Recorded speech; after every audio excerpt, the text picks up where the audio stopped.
Ciao ragazzi, oggi impariamo un altro brano di musica classica, impariamo l'Andantino, opera 21 numero 1 di Matteo Carcassi. Questo brano non è difficilissimo, però non è neanche semplicissimo. Prima di poter iniziare lo studio di qualche brano di musica classica è sempre importante avere come riferimento qualche piccola base importante. Innanzitutto sempre la posizione della chitarra e la posizione della mano, mi raccomando sempre il pollice al centro e una posizione ben salda della mano sulla tastiera. Se potete suonate in questa posizione con la chitarra sempre con il manico alzato. Io per esigenze di video l'ho messa su questa gamba per poter mettere la tablatura, altrimenti avrei coperto quella che è la tastiera della chitarra. Per studiare bene questo brano non è soltanto una questione dell'esecuzione del brano, ma è anche come lo si esegue. Innanzitutto fate molta attenzione a quella che è l'indipendenza delle voci. C'è un accompagnamento di basso con un accompagnamento melodico che è la voce principale fondamentalmente, quindi cercate sempre di tenere separate quello che è l'accompagnamento di basso e far risaltare maggiormente quello che è la linea melodica, che fondamentalmente è la voce più alta. Per quanto riguarda invece il basso, ricordatevi sempre di mantenere un sustain. Il basso suona per tutta la misura. A proposito di misura, questo brano è in 2 quarti, quindi ci sono soltanto 2 movimenti, 1, 2, 1 e 2. Molto importante anche quando si suonano dei brani di musica classica sono le dinamiche, quindi cercare di dare un andamento dinamico a quello che è il brano che state suonando. Un'ultima accortezza: e cercate di evitare quelli che sono dei movimenti che fondamentalmente non sono necessari, quindi quando cercate di ridurre al minimo quelli che sono i movimenti, specialmente nei cambi di posizione, quindi ad esempio non alzate totalmente le dita, ma cercate di effettuare dei cambi di posizione sempre mantenendo un leggero, fondamentalmente cercando di muovervi sempre in maniera evitando quelli che sono degli inutili movimenti. Fondamentalmente dovete fare un po' di economia del movimento quando suonate i brani di musica classica e anche quando suonate questo Andantino, opera 21 numero 1 di Matteo Carcassi. Adesso io ve l'ho suonata anche con il metronomo, adesso ve la eseguo con il metronomo e con la tablatura. Il tempo andantino è un tempo che va fondamentalmente intorno ai 60 battiti per minuto, quindi può essere 58, può essere 62, dipende dalla vostra esecuzione. L'andantino quindi è un tempo che ruota intorno ai 60 battiti per minuto.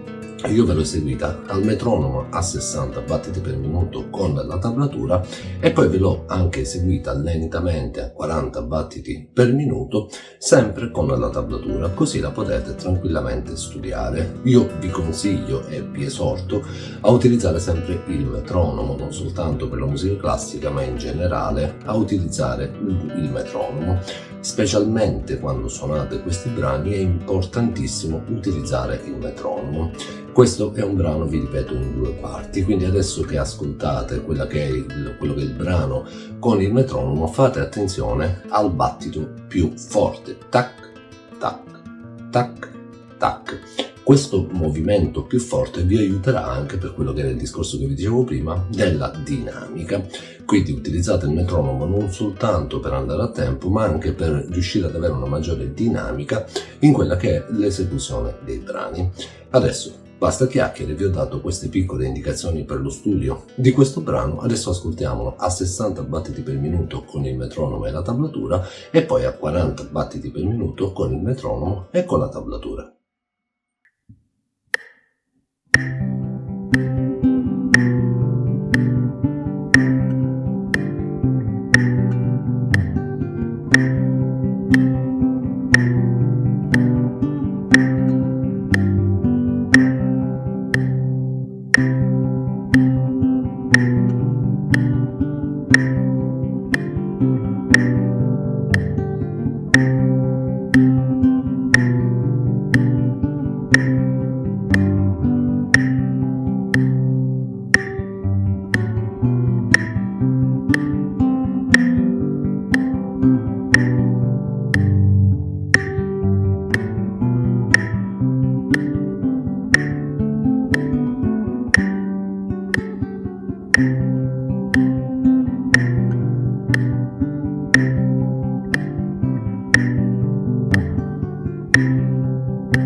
Bene ragazzi, spero riusciate a suonare questo andantino opera 21 numero 1 di Matteo Carcassi. In ogni caso fatemi sapere quelle che sono le difficoltà che incontrate, quali sono le cose più difficili che vi vengono in questo brano e io in qualche modo cercherò di aiutarvi. Tenete presente sempre quello che vi ho detto nella prima parte del video, quindi fate attenzione a questi piccoli particolari perché sono molto importanti, non sono poi così tanto piccoli ma sono molto importanti. Per il resto ragazzi, tutto quello di cui avete bisogno scrivetemelo nei commenti, io sono a vostra disposizione, sono qui, vi darò tutti i chiarimenti possibili. Fatemi sapere soprattutto se riuscite a suonarlo, se ci sono delle parti che non riuscite bene a suonarle, quali sono le difficoltà che incontrate e insieme cercherò io, per come posso, di potervi aiutare nell'esecuzione anche di questo brano. Se volete, come al solito, iscrivetevi al canale, mettete un like, condividete questo video, se anche questo piccolo video dedicato a questo andantino di Matteo Carcassi vi è piaciuto, ma soprattutto ragazzi ricordatevi di suonare sempre e di suonare sempre anche la musica classica.